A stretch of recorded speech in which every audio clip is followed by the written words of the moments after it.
Toyota Camry kızıklanıyorlar.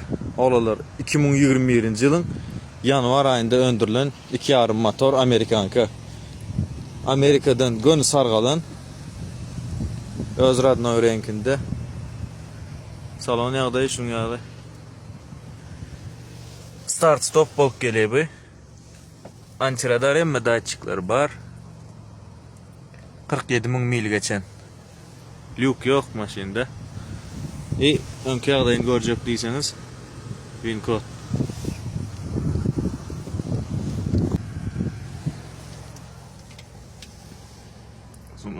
Salon arası hiç kirli çapık soyuk yeri yok. Hem zaten zavod aynaları çalışılmadık. Bakası 350.000 manat. Olmuşuk bolu.